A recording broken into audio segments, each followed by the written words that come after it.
We like to believe it's as simple as it seems, but you learn that's not true the more you've seen. You are such a genuine gem. Thank you for clicking on my Wicked Winter series. I'm Brooke Makenna, but this is about the Dr. Crippen case, or the London Cellar murder. Now, with a disappearing woman, a man on the run, you'd think that this case is pretty much what it seems, except new evidence may just point to innocence. By the way, if you can hear any purring sounds, it's because I have a cat here on my lap. Oh my gosh, you were such a cutie. We rescued it from the streets last night and we found the owner and they're coming to pick it up today. So yeah, he gets to hang out with us today on our Wicked Winter. I hope the sound of his purring does not affect the quality of the audio. But if you didn't know, I am posting 31 days of continuous content for Wicked Winter this December. So if you are not already subscribed with the post notification bell on, then you might want to do so you don't miss any uploads this month. Now let's get back to the story. So in 1894, a man named Holly Harvey Crippen married a woman named Corinne or Cora Turner in Jersey City. He had graduated from the Cleveland Homeopathic Medical School and was now a homeopath, I think is how you say it, and that is a doctor for an alternative type of medicine where they believe basically if they can find a substance that will show the sickness in healthy people, then that same cure can be used on the sick people. He was practicing in New York for a doctor named Dr. Munyon when he met Cora. Cora was a music hall performer or a singer, and she actually went by the stage name Belle Elmore. But neither Cora nor Belle was her real name. Her real name was actually Kunigunda Makemondi. She was born to a German mother and a Polish-Russian father. 3 years later, they both decided to head to England to live there.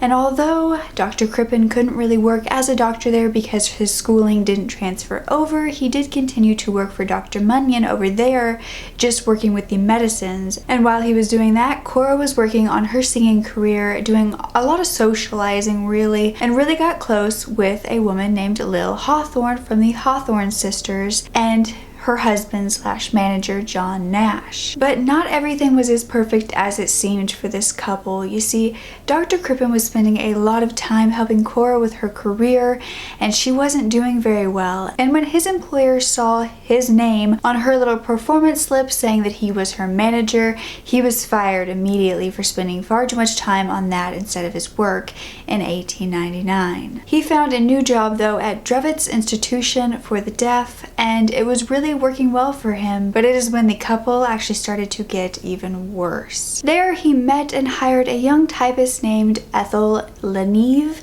and he was very fond of her, but they didn't start an affair just yet. Dr. Crippen and Cora actually moved again to 39 Crescent Hill, Camden Road, Holloway, London in 1905, and they began to take lodgers in there to make a little bit more money on the side. But what Dr. Crippen was not prepared for was that Cora would begin to sleep with these lodgers, and he actually came home one day to find her in bed with one of them. And that is when his affair with Ethel really began. It's said though that this wasn't the first time that Cora was unfaithful, but it was the time where Dr. Crippen was just done and decided to have an affair of his own. For 3 years this went on with Ethel and Dr. Crippen, and she was his mistress full blown. She even at one point got pregnant but ended up having a miscarriage. They called each other wifey and hub. Dr. Crippen and Cora had stopped any sort of physical relations a year prior, but they were still technically married, and 2 years later in 1910, on January 31st, they held a dinner party where they invited 2 of Cora's friends. Their names were Paul and Claire Martinetti, and they had come over to have a lovely evening, and it was going really well until Paul had to use the restroom. It was upstairs, and Dr. Crippen told him where it was, but didn't escort him up there to show him, and this really made Cora angry. So angry that she yelled at him, she scolded him for not going up there with him. And so it kind of became really awkward at the table with Claire sitting there as Cora yelled at him. But the rest of the night went pretty well, and they left at about 1 a.m. the next morning. But little did they know that was the last time they would see Cora.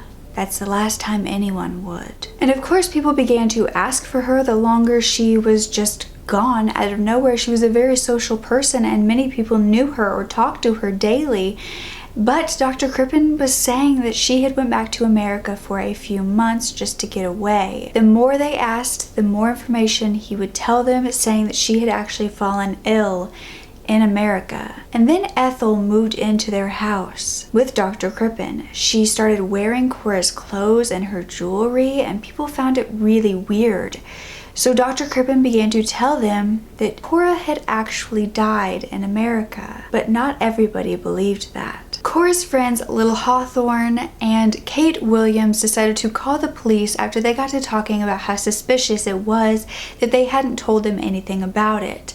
So they called the Scotland Yard, and Detective Inspector Walter Dew was on the case, and he decided he needed to get to the bottom of it. On July 8th, he went by the home, but only Ethel was there, and so he had to go to Dr. Crippen's work to get him. He got him, he brought him back to the house, and he asked for a little tour around.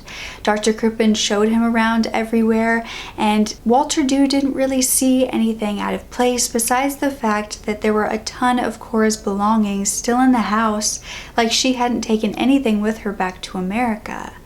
But other than that, nothing really stood out.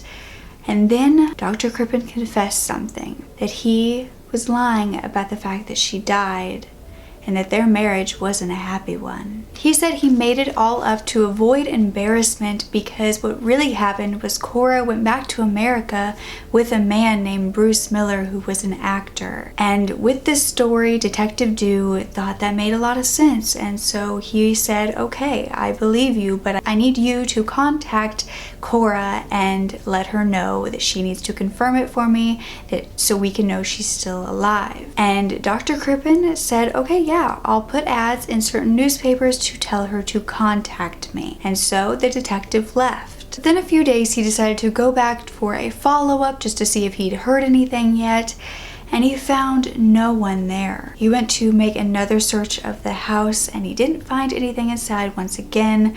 That's when he decided to dig up the garden. Dug up the garden with a whole bunch of other police officers, and nothing was buried there either. But he was getting a very odd feeling coming from the cellar. So he decided to go there and run his hands through the crevices between the bricks, and that's when a few of them came up. They were loose.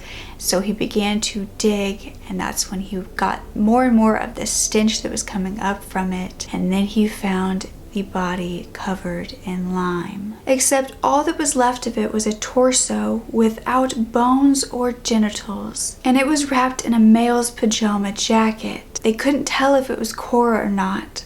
It didn't really matter though, because they needed to find Dr. Crippen and Ethel, who had a body in their house. The search began and it spread all over through the media. A watch was placed on all ports, and police in America were asked to check all passengers heading to New York City. But a week had gone by and they hadn't been spotted anywhere. And then a suspicious couple was said to be spotted in Paris, and that's when they released a new sketch of Dr. Crippen and a 250-pound reward. And that is when Captain Henry Kendall came forward saying he might have some information. He was sailing a Canadian Pacific steamer called Montrose, and they were headed from Antwerp to Canada beginning on July 20th.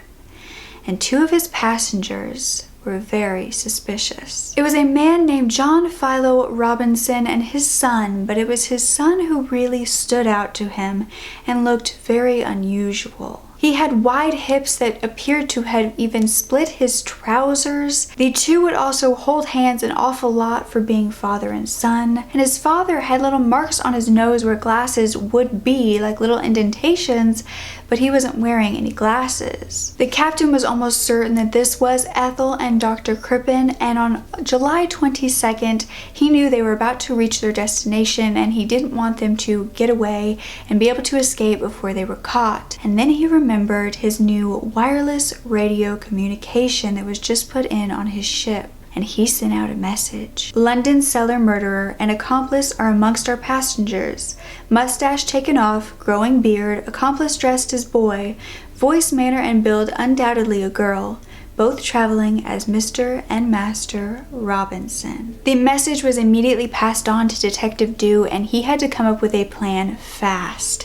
He decided to head to Canada on the Laurentic that would go much faster than the Montrose, and he would get there before the boat ever docked. The captain continued sending out updates saying that these criminals were blissfully unaware that they had been caught. And by now the police knew it was them because the ticket agent who sold them the ticket to the ship had identified them as Dr. Crippen and Ethel. Detective Dew got to the destination first and disguised himself as a ship's pilot.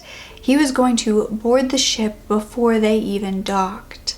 But now the public was so involved in this whole case from all the updates the captain was sending that they were acting like this was some action movie where they were waiting for them to catch the bad guy. On July 31st, Dew and other police officers boarded a pilot ship and went right alongside the Montrose. And as they boarded the Montrose, the captain asked Dr. Crippen to come meet some of the pilots.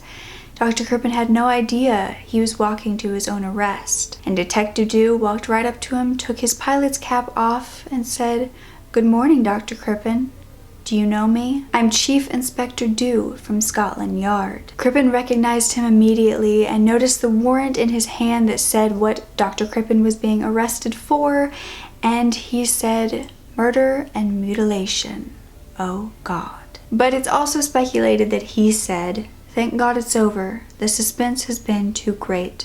I couldn't stand it any longer," before he held out his hands to be cuffed. And Ethel was found reading in their cabin where she was arrested as well. They docked in Quebec, and Crippen went to court and where he said that he was the man they were looking for and that he would agree to go back to England. He admitted that he got scared after Detective Dew came and talked to them, that he shaved off his mustache, and he convinced Ethel that they needed to run because the rumors would ruin their lives. She then cut her hair and dressed like a boy, and then they boarded a train that would connect to a boat to Holland, and that is where it's thought that Dr. Crippen disposed of the head and the limbs of this body. They then checked into a hotel in Brussels under the name Robinson, but then Dr. Crippen saw all of the newspaper articles saying that they had found the body in the house, and they knew that they had to flee once again. And that is when they went on the Montrose ship. But now they were headed back to England on the SS Makenna. Neither tried to flee at all once they were arrested and put on the ship, but Dr. Crippen did say that Ethel knew nothing about his wife's death. Once they docked in Liverpool, crowds were waiting for them, and some even tried to attack him for being a ruthless wife killer. And then after that, on the train ride to London, Dr. Crippen said that he knew nothing about his wife's death, he didn't kill her, and that she was probably alive somewhere. But they were going to trial, and they were going to trial separately. On October 18th, Dr. Crippen's trial began, and his defense said that the body in the cellar wasn't even Cora's and was probably placed there before they moved in. They couldn't even identify whether it was male or female. But a piece of skin was found to have an abdominal scar that matched one that Cora had, and the pajama jacket she was wrapped up in belonged to Dr. Crippen. The pants were actually found in his closet, but the top was not. But when the jacket was looked into, it was found it was made by the Jones Brothers manufacturers in 1908, which was long after they moved in, meaning that this body couldn't have been placed there before they moved in. There was also a hair clip and a piece of hair found in the grave. That piece of hair supposedly did match Cora, and a large amount of a drug for motion sickness was found inside of this body. And I'll put the name up here of the actual drug. But 2 weeks before Cora went missing, Dr. Crippen actually purchased 5 grains of this drug. It was said Dr. Crippen showed no remorse for his wife's demise at all during this trial. It was pretty easy to convict him after 27 minutes of deliberation, guilty of murder on October 22nd, while he still proclaimed his innocence. 3 days later, Ethel was found not guilty of being an accessory to murder because she said she was blinded by love. After that, she changed her name. An appeal for Dr. Crippen's case was denied, and he was hung at 9 a.m. on a Wednesday, November 23rd. He was 48 years old, and his last request was that photographs of Ethel and letters from her to him would be buried with him. But some don't believe he was guilty at all. And some new evidence might just prove that, because in October of 2007, the Michigan State University forensic scientists might have come up with evidence proving so. They claimed that mitochondrial DNA proved that that was not Cora Crippen under the cellar. His name was David Foran, and he used genealogical identification to match the 3 relatives' DNA to the DNA inside of the torso. But it wasn't a match to Cora Crippen. So if it wasn't Cora under the cellar, who was it? Some believed Dr. Crippen was performing illegal abortions and that possibly one went wrong, and so they hid the body under the cellar floor. But then they found that it was a male. And the scar on the skin that had matched Cora's, that made them feel like it was Cora, was found to have little hair follicles in it, which scars do not have. But some say that all this evidence has been tainted throughout the years. It wasn't taken properly, so there's no way you can really identify who this is or isn't. Then curlers from this crime scene were seen in the New Scotland Yard's museum, and they had a blonde hair in it. They wanted to test this blonde hair, but the New Scotland Yard said no. They said it would need to be for a fee, which the investigators didn't want to do, which is weird in itself, but the theories around this are quite different. One being that possibly he was using this drug that this body overdosed with as a depressant for Cora, and that possibly she overdosed and he panicked and hit her body. Another theory is that the cops actually planted the torso there to incriminate him. But it was found that back in 1981, Ethel actually met with a reporter and told them that Dr. Crippen had murdered Cora because she had syphilis. It seems like we may never know what really happened, but his family members today, his second cousin, still believes in his innocence, saying, "The evidence says the man should be pardoned, but everyone thinks of him as a murderer. Every time I have come through customs to England, someone has made a comment on my name, linking me to a murderer." But the Criminal Cases Review Commission declined to send it to the Court of Appeals because it was such a distant relative. It's always interesting and so creepy to me when somebody makes a song or an art piece about certain cases, and this is another one that has a song about it, or a section at least, and it says, "Dr. Crippen killed Bella Elmore, ran away with Miss Leneve, read across the ocean blue, followed by Inspector Dew, ships ahoy, naughty boy." But do you think he was guilty? I don't know. I read something that was really interesting that said normally people who poison don't mutilate, because the point of poisoning is to get a death certificate to make it look like it was a natural accident. But mutilation makes it very obvious that it wasn't. And I did find it quite odd that Detective Dew had such a gut instinct about the cellar. Was he just really good and intuitive? Or did he already know it was there because they placed it there? I know that it wouldn't make sense because Ethel and Dr. Crippen did flee, but possibly they did kill Cora and buried her somewhere else and fled because they were guilty. I do have to add, as much as I don't like victim blaming, I read a lot of things that said that Cora was a loud, abrasive wife to her husband, and maybe he finally cracked. That doesn't make it okay that he would do something like that, but that would give evidence against his motive and why he would have done it. Or maybe they executed an innocent man. I don't know. I thought this one was crazy, and it was suggested by one of you lovely gems, and thank you so much. You know who you are. I love you, I adore you, and I love doing cases that you guys want to see, because that's why I do these, so you guys can enjoy them with me, and not enjoy them, but you can hear about them, spread light to them, give them a chance to be heard, exposure, you know what I mean. But I would love to hear your theories down below, and if you have any more information that you think is pertinent to this case and would make it so he was innocent or guilty.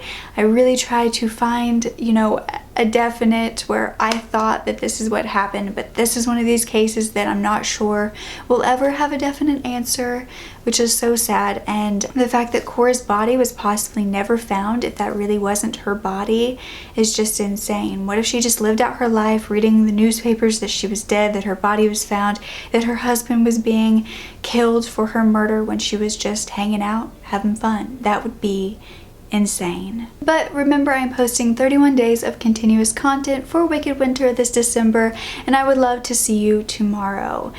So don't ever forget to speak up. Your voice is powerful enough, and I love you to absolute pieces. Okay, bye. It's never too late to get justice, but most don't want to deal with all that ruckus.